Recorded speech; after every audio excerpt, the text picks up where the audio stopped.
Yo, what's good, YouTube? It's Mr.BuyTheDip back here with another video.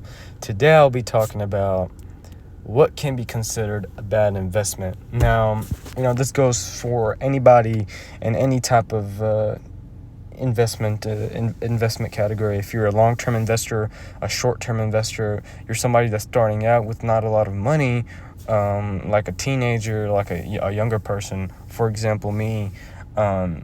And just a few things about investing, which can be considered not a good invest. So the first thing is buying at a high share price. Now, I have a fair example of this. You all have heard of the 2021 GameStop run, how it went all the way up to like $200 share price. And there were big speculations that it was going to happen again around June when it struck back up, or around July, and I was delusional enough to hop on that trend. You're gonna mark those words, hop on that trend, right? I hopped on a trend of what other people were saying, and I bought into their false hopes, into their I don't know what the heck the whole thing was, but I just I thought it was actually gonna explode up.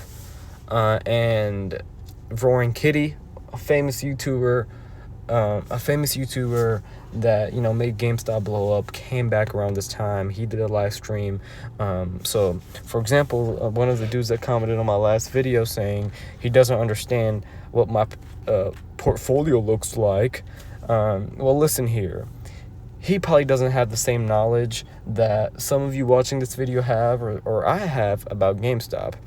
This is not a bad investment. If you know, in 2021, if you watched the movie Dumb Money, you know what the stock has done.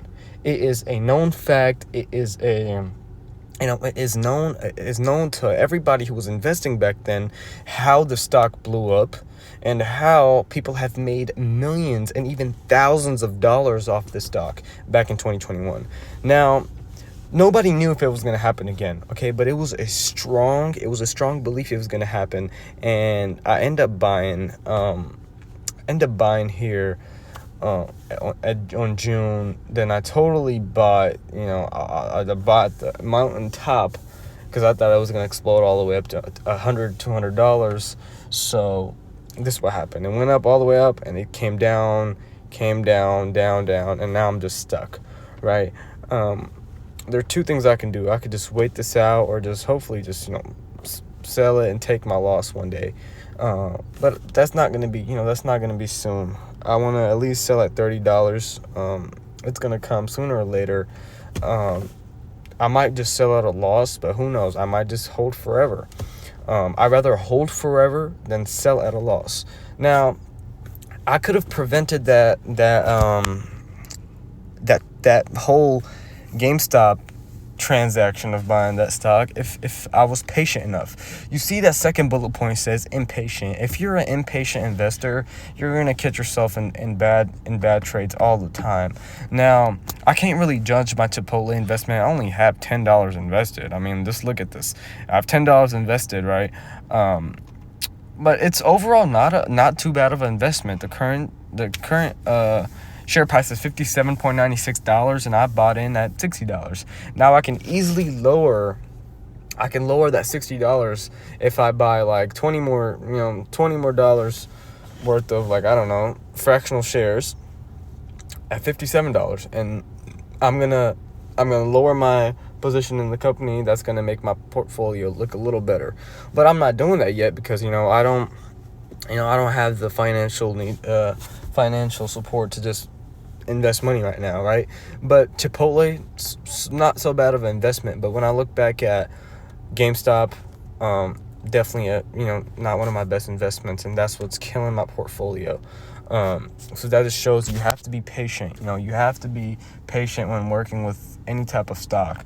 If you follow trends and you follow what other YouTubers and TikTokers say about each and every single one of the stocks you have, that's just not that's not typical. It's not practical. You have to do your own research.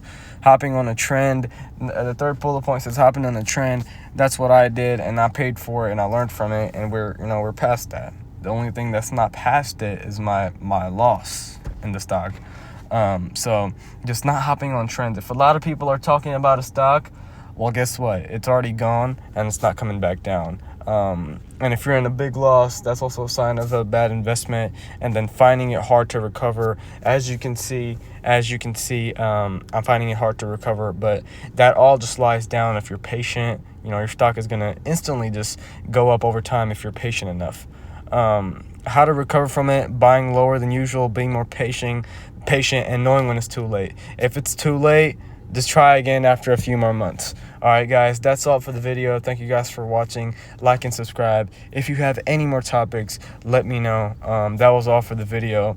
Just explaining a few things, explaining how being more patient can really help you make some more money and make you just make better decisions when making big time investments, because it can be really easy to play around with $20-$30, but when that $20-$30 turns into $1,000, it gets really hard. Thank you guys for watching. Like and